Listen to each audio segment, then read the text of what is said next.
The next type of transformation that we're going to look at is dilation and contraction. So this dilation and contraction of curves can be done in either horizontal direction or vertical direction. So for suppose you have the curve y is equal to f of x. So now in the place of x, so replace x with kx. So if you put kx in the place of x, so in the previous case we are putting x plus k. Here you are multiplying x with k. So in the place of x, if you put kx, this transformation will contract the graph k times. Contract the graph k times horizontally. And the same thing, if you put in the place of y, ky, this will contract the graph k times vertically. So contract the graph k times vertically. So let us take an example. You know the graph of y is equal to sin x. So let us draw the graph of y is equal to sin 2x from the graph of y is equal to sin x. So how does the graph of y is equal to sin x look like? It's a wave curve. This is 0, this is pi, this is 2 pi, this is minus pi, this is minus 2 pi. It is the graph of sin x has one cycle whose length is 2 pi units. Right? Now, if you want the graph of y is equal to sin 2x, what's the difference between this graph and this graph? In the place of x, you have 2x here. So according to the statement that we have, in the place of x, if you put kx, the graph contracts k times horizontally. So in the place of x, you have put 2x. So the graph contracts 2 times horizontally. It contracts 2 times horizontally. That means, if you draw the graph of y is equal to sin 2x, it doesn't get affected in the vertical direction. That means even now the graph will be in between 1 and minus 1. But what happens is that the curve contracts 2 times. So this graph of sin x continues for long. So initially sin x takes 2 pi units to complete one cycle. So if it contracts 2 times, within 0 to 2 pi now, it completes 2 cycles. That is, now it takes only up to pi to complete one cycle. That is, the cycle looks like this. Cycle has become contracted. So initially in the place of pi, it has become 0. This time in the place of pi by 2 also it becomes 0. So the graph looks like this. Vertically, it does not contract or expand. Even now it is in between minus 1 and plus 1. But in the place of one cycle here, you get 2 complete cycles between 0 and 2 pi. So the cycle length has, initially the cycle length is 2 pi, but now the cycle length will be pi. Similarly on the negative side also. So if this is minus pi and this is minus 2 pi, so the graph will look like this and look like this. So you have a total of 4 cycles between minus 2 pi and plus 2 pi. So initially you have 2 cycles between minus 2 pi and 2 pi.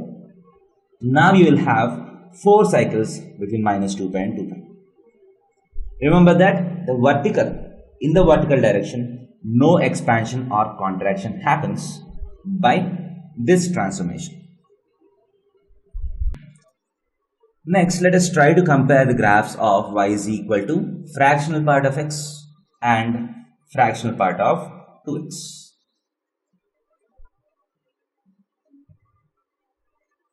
So how does the graph of fractional part of x look like? It is a saw-shaped curve. It is a saw-shaped curve with the numbers 1, 2, 3, minus 1, minus 2, minus 3 are the points where the graph meets x-axis. Now, if I put 2x in the place of x, what happens is the graph contracts by 2 times. Graph contracts by a factor of 2. So the simple meaning is that wherever the curve is meeting x-axis, all those points move towards the origin by a factor of 2. That is, this 1 becomes half, this 2 becomes 2 by 2, 1, this 3 becomes 3 by 2, 1 and half, this minus 1 becomes minus 1 by 2, this minus 2 becomes minus 2 by 2, so on. So the graph of y is equal to fractional part of 2x will look something like this: 0, 1, 2. So this point will be half, this point will be 3 by 2, so on. In the vertical direction, you won't have any change. Remember this. So this time the graph is going from 0 to 1. Now also the graph goes from 0 to 1. But here it takes one horizontal distance to move 1 unit forward, one unit upward. Here it takes only half unit forward to move 1 unit upward.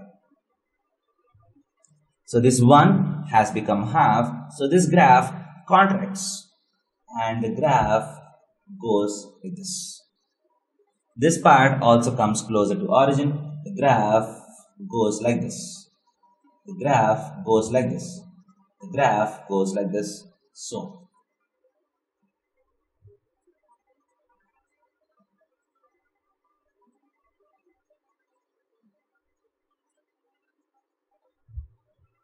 this is how the graph of the fractional part of 2x looks like.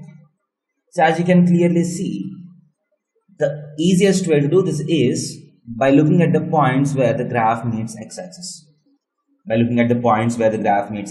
Bring all those points closer to origin by a factor of 2. If you have 2x in the place of x. And now, in the vertical direction, the numbers don't change. So if the graph is going from 0 to 1, now also the graph has to go from 0 to 1. So obviously, as you can see, the slopes of lines change. The slopes of line changes when you do this transformation. But you don't need to bother about that. So if you just bother about the values that you need to take the function from and to and go in a specific path, so you get the graph very easily. So I hope you understand what the meaning of contraction is. Next, for example, you have the graph y is equal to e power x and y is equal to e power 2x. You're asked to draw this graph.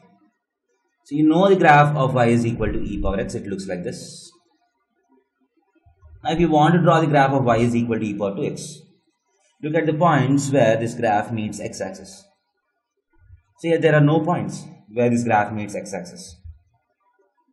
So the contraction that we do will not be visible clearly. So if you want to draw the graph of y is equal to e power 2x, so this graph also looks similar to this in terms of shape, because you don't have any reference points which are coming closer. So this graph just moves towards the y-axis and this part also moves towards the y-axis, right? That means the graph, if you draw the graph on the same sheet, so graph looks something like this. So this is the only change that you observe. And if you see this graph individually, this graph also looks like an exponential graph. The only difference is that this graph rises more quickly than the graph of e power x. So whenever you don't have any points where the graph meets x-axis, so the difference between the graphs will not be clearly visible if you draw the graph individually. So whenever I want to draw the graph of e power 2x, rough graph, you just need to draw an other exponential graph, that's it. So you don't need to do any change. If you just want to draw the graph of e power 2x, it is also an exponential curve, and you draw the curve corresponding to an exponential function. Next, let us look at dilation. Now we have looked at contraction. So if x is replaced by 2x, the curve contracts 2 times. If x is replaced by 3x, curve contracts 3 times. So on. Now, what should we do to expand or to dilate the curve? So if you put x by k in the place of x, if you put x by k in the place of x, this transformation dilates or expands, dilates the curve horizontally k times, or by a factor of k. So the examples are quite easy to understand. So if you have y is equal to fractional part of x by 2 this time. So how does this graph look like? So initially fractional part of x becomes 0 at 1, 2, 3, 4, minus 1, minus 2, minus 3, so on. Now the point 1 moves outwards by 2 times. This time the curve expands by 2 times. So this point 1 will become 2.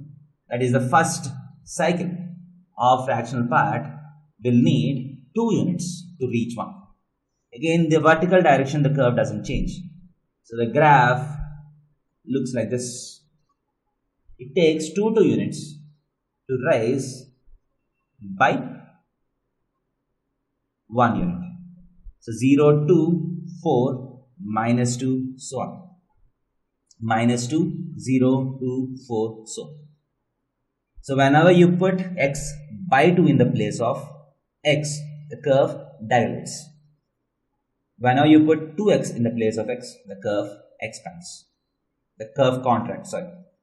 So if you put x by 3, the curve dilates 3 times.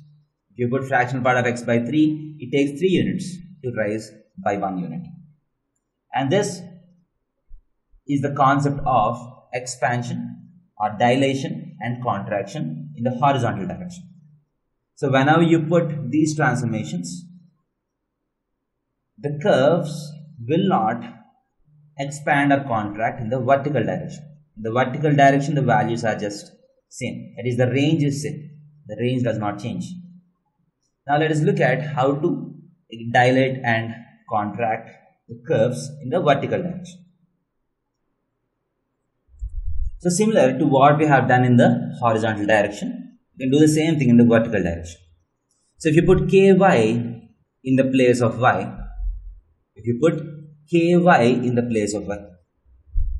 the curve contracts in the vertical direction. Contracts in vertical direction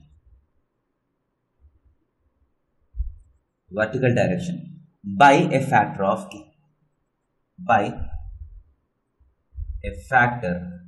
of k. Similarly, if you put y by k, it dilates in the y direction. For example, if you have 2y is equal to fractional part of x.